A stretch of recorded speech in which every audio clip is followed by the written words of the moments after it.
সে যখন তার পিতার সাথে দৌড়াদৌড়ি করার মতো বয়সের অবস্থায় উপনীত হল, তখন সে ছেলেকে বলল, হে বৎস, আমি স্বপ্নে দেখি আমি যেন তোমাকে জবাই করছি। বলো, এ ব্যাপারে তোমার অভিমত কি?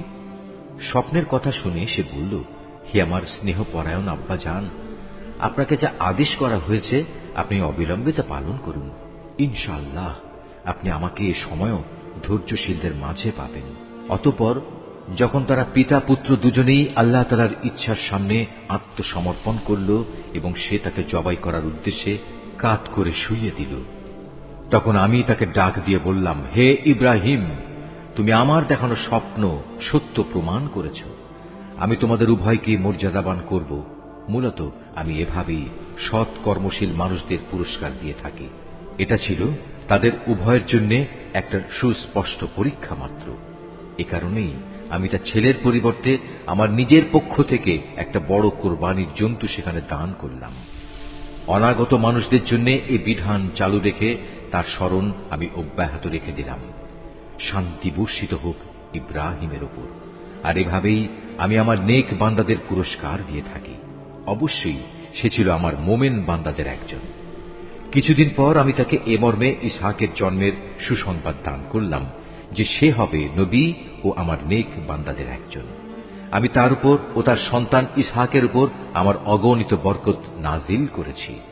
তাদের উভয়ের বংশধরদের মাঝে কিছু সৎ কর্মশীল মানুষ যেমন আছে, তেমনি আছে কিছু নাফরমান, যে নিজের উপর নিজে জুলুম করে স্পষ্ট অত্যাচারী হয়ে বসে আছে। আমি মুসা ও হারুনের উপর অনেক অনুগ্রহ করেছি। আমি তাদের দুজনকে ও তাদের জাতিকে বড় রকমের এক সংকট থেকে উদ্ধার করেছি। আমি ফিরআউনের মোকাবেলায় তাদের প্রভূত সাহায্য করেছি, ফলে এক পর্যায়ে তারা বিজয়ীও হয়েছে। আমি তাদের উভয়কে বিশদ গ্রন্থ তাওরাত দান করেছি। এর মাধ্যমে তাদের উভয়কে আমি দ্বীনের সহজ পথ বাতলে দিয়েছি। আমি অনাগত মানুষদের মাঝে তাদের উত্তম স্মরণ অব্যাহত রেখেছি। সালাম বর্ষিত হোক মুসা ও হারুনের উপর। অবশ্যই আমি নেককার লোকদের এভাবে পুরস্কার দিয়ে থাকি। মূলত এরা দুজনই ছিল আমার মোমেন বান্দাদের অন্তর্ভুক্ত। আমার বান্দা ইলিয়াসও ছিল রসুলদের একজন। যখন সে তার জাতিকে ডেকে বলেছিল, তোমরা কি আল্লাহ তাআলাকে ভয় করবে না? তোমরা কি বাল দেবতাকেই ডাকতে থাকবে? আল্লাহ তাআলা যিনি শ্রেষ্ঠ স্রষ্টা, তাকে এভাবেই পরিত্যাগ করবে? আল্লাহ তাআলা যিনি তোমাদের মালিক তোমাদের পূর্ববর্তী বাপ দাদাদেরও। কিন্তু তারা তাকে মিথ্যাবাদী সাব্যস্ত করল। কাজেই অতঃপর তাদের অবশ্যই দণ্ড ভোগ করার জন্য হাজির করা হবে। তবে আল্লাহ তাআলার নিষ্ঠাবান বান্দাদের কথা আলাদা। আমি অনাগত মানুষদের মধ্যে তার উত্তম স্মরণ বাকি রেখে দিয়েছি। সালাম বর্ষিত হোক ইলিয়াসপন্থী নেক বান্দাদের উপর। তাদের স্মরণ অব্যাহত রেখে আমি এভাবেই সৎ কর্মপরায়ণ মানুষদের পুরস্কার দিয়ে থাকি। অবশ্যই সে ছিল আমার নেক বান্দাদের মধ্যে একজন। নিঃসন্দেহে লূতও ছিল রসুলদের একজন। যখন আমি তাকে এবং তার সকল পরিবার পরিজনকে একটি পাপী সম্প্রদায়ের উপর আগত আযাব থেকে উদ্ধার করেছি, একজন বৃদ্ধা মহিলা বাদে, কেননা সে ছিল পেছনে পড়ে থাকা ধ্বংসপ্রাপ্ত লোকদেরই অন্তর্ভুক্ত। অতঃপর অবশিষ্ট সবাইকে আমি বিনাশ করে দিয়েছি। তোমরা তো ভ্রমণের সময় তাদের সে ধ্বংসাবশেষগুলোর উপর দিয়েই ভোরবেলায় পথ অতিক্রম করে থাকো। অতিক্রম করো প্রতি সন্ধ্যা ও রাতের বেলায়। তবু কি তোমরা এই ঘটনা থেকে কিছু শিক্ষা গ্রহণ করবে না? ইউনুসও ছিল রসুলদের একজন।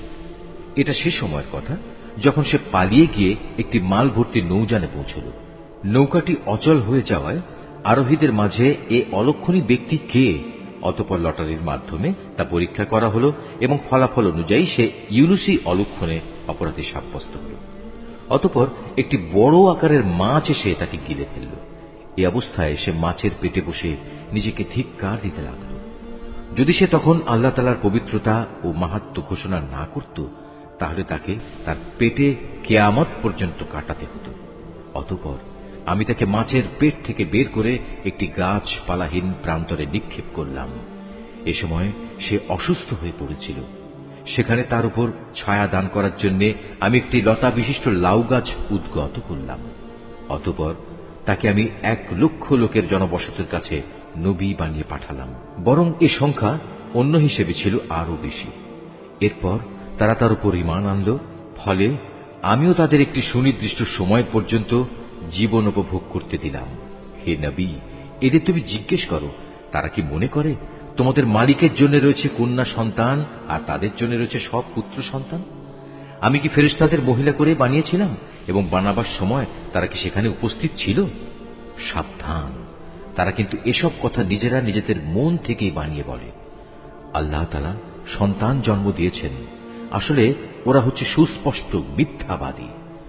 আল্লাহ তাআলা কি ছেলেদের উপর অগ্রাধিকার দিয়ে নিজের জন্য কন্যা সন্তানদের পছন্দ করেছেন? এ কি হলো তোমাদের? কেমন অর্থহীন সিদ্ধান্ত করছো তোমরা? তোমরা কি কখনোই কোনো সদুপদেশ গ্রহণ করবে না? অথবা আছে কি এর পক্ষে তোমাদের কাছে কোনো সুস্পষ্ট দলিল প্রমাণ? থাকলে তোমরা তোমাদের সে কিতাব নিয়ে এসো, যদি তোমরা সত্যবাদী হও। এ লোকেরা আল্লাহ তাআলা ও জিন জাতির মধ্যে একটা সম্পর্ক স্থির করে রেখেছে, অথচ জিনেরা জানে অন্য বান্দাদের মতোই তারা আল্লাহ তাআলার আদেশের অধীন, এবং তাদের মধ্যে যারা বদকার তাদের অবশ্যই শাস্তির জন্য একদিন নিয়ে আসা হবে। এরা আল্লাহ তাআলা সম্পর্কে যেসব বেহুদা কথাবার্তা বলে, আল্লাহ তাআলা তা থেকে পবিত্র ও মহান। তবে হ্যাঁ, যারা আল্লাহ তাআলার নিষ্ঠাবান বান্দা তারা আলাদা। অতএব হে কাফেররা, তোমরা এবং তোমরা যাদের গোলামি করো সবাই মিলেও তাদের আল্লাহ তাআলা সম্পর্কে বিভ্রান্ত করতে পারবে না। তোমরা কেবল তাদেরই গোমরাহ করতে পারবে যারা জাহান্নামের অধিবাসী। ফেরেশতাদের কথা স্বতন্ত্র, কেননা তারা বলেছিল আমাদের মধ্যে থেকে প্রত্যেকের জন্য একটি নির্ধারিত পবিত্র স্থান রয়েছে। আমরা তো আল্লাহ তাআলার সামনে সারিবদ্ধভাবে দণ্ডায়মান থাকি এবং সদা সর্বদা আমরা তাঁর পবিত্রতা ও মাহাত্ম্য ঘোষণা করি। এসব লোকেরাই কোরআন নাজিলের আগে বলতো, পূর্ববর্তী লোকদের কেতাবের মতো যদি আমাদের কাছেও কোনো উপদেশ গ্রন্থ থাকত, তাহলে তার বদৌলতে আমরাও আল্লাহ তাআলার নিষ্ঠাবান বান্দা হয়ে যেতাম। অতঃপর যখন তাদের কাছে আল্লাহর কিতাব এলো, তখন তারা তা অস্বীকার করল। অচিরেই তারা এই আচরণের পরিণাম জানতে পারবে।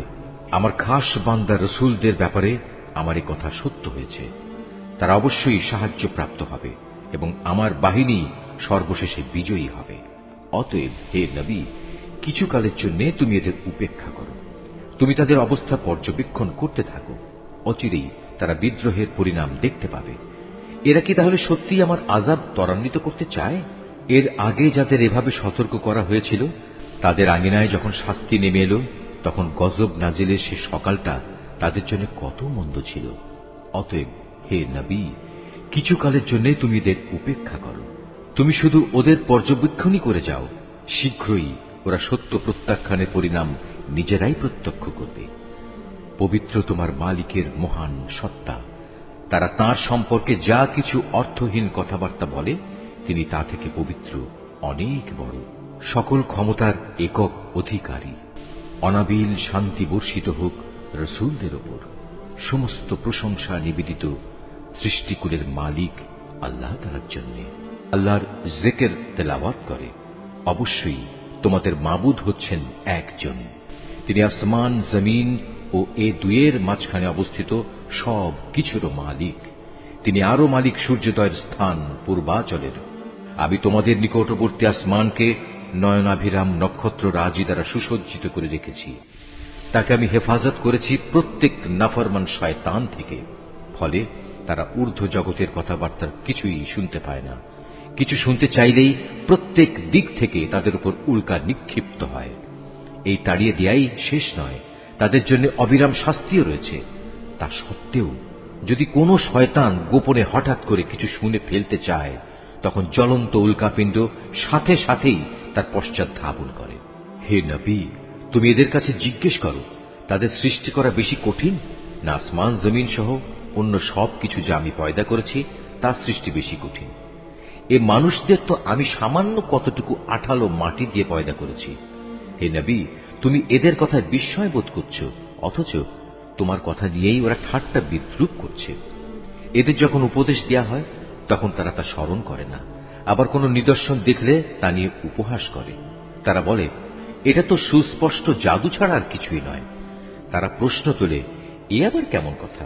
আমরা মরে গিয়ে হাড় ও মাটিতে পরিণত হয়ে যাব, তখন আমাদের পুনরায় জীবিত করা হবে? আমাদের পিতৃপুরুষদেরও এভাবে ওঠানো হবে? হে নবী, এদের তুমি বলো, হ্যাঁ অবশ্যই সেদিন তোমরা লাঞ্ছিত হবে। যখন কিয়ামত হবে তখন একটি মাত্র প্রচন্ড গর্জন হবে, সাথে সাথেই এরা সব কিছু দেখতে পাবে। যারা অস্বীকার করেছিল তারা সেদিন এটা দেখে বলবে, পোড়া কপাল আমাদের, এটাই তো হচ্ছে সেই প্রতিদান পাওয়ার দিন। তাদের বলা হবে, হ্যাঁ, এটাই হচ্ছে চূড়ান্ত ফয়সালার দিন, যাকে তোমরা নিরন্তর অস্বীকার করে যেতে। ফেরেশতাদের আদেশ দেয়া হবে, যাও তোমরা জালেমদের এবং তাদের সঙ্গী সঙ্গিনীদের ধরে ধরে জমা করো, তাদের দোসরদেরও, যারা তাদের গোলামি করত, এদের সবাইকে এক জায়গায় বাঁধো। আল্লাহ তাআলাকে বাদ দিয়ে যাদের এরা মাবুদ বানাতো তাদেরও বেঁধে জাহান্নামের রাস্তা দেখিয়ে দাও। হ্যাঁ, সেখানে পাঠাবার আগে তাদের এখানে একটুখানি দাঁড় করাও, তারা অবশ্যই আজ জিজ্ঞাসিত হবে। তোমাদের একই হল, জবাব দেওয়ার সময় তোমরা আজ একে অপরকে সাহায্য করছো না যে? না, আজ তো দেখছি এরা সবাই সত্যি সত্যি আত্মসমর্পণকারী বনে গেছে। এ সময় তারা একে অপরের দিকে মুখ করে পরস্পরকে জিজ্ঞাসাবাদ করতে থাকবে। দুর্বল দলটি শক্তিশালী দলকে বলবে, তোমরাই তো তোমাদের ক্ষমতা নিয়ে আমাদের কাছে আসতে। তারা বলবে, আমাদের দোষারোপ করছো কেন? তোমরা তো আদৌ আল্লাহতে বিশ্বাসী ছিলে না। তোমাদের উপর আমাদের কোনো জবরদস্তিমূলক কর্তৃত্বও তো ছিল না, বরং তোমরা নিজেরাই ছিলে মারাত্মক সীমা লঙ্ঘনকারী। এ সময় তাদের উভয়ের পক্ষ থেকে ঘোষণা হবে, আজ আমাদের উভয়ের উপর আমাদের মালিকের ঘোষণাই সত্য হয়েছে। আজ আমরা উভয়ই জাহান্নামের শাস্তি আস্বাদনকারী। আমরা আসলেই তোমাদের বিভ্রান্ত করেছিলাম, আর আমরা নিজেরাও ছিলাম বিভ্রান্ত।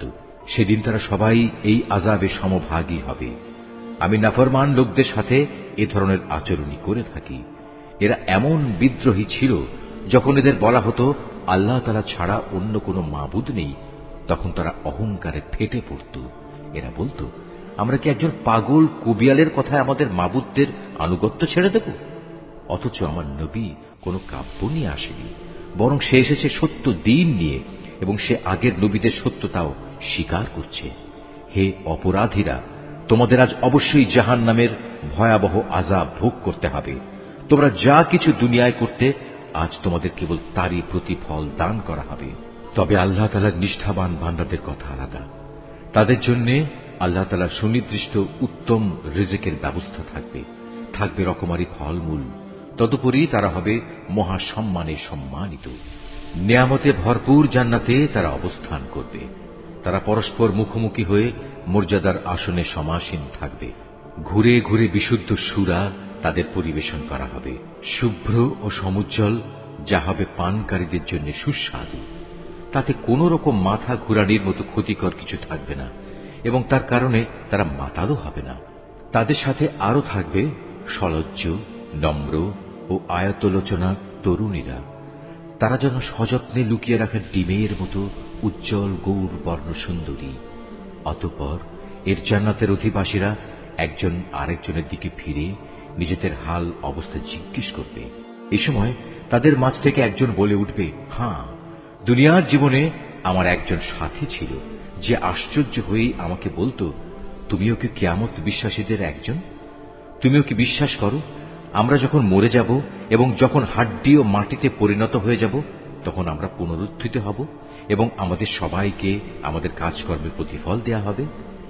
এ সময় আল্লাহর পক্ষ থেকে ডাক আসবে, আচ্ছা, তোমরা কি একটু উঁকি দিয়ে তোমাদের সে সাথীকে এক নজর দেখতে চাও?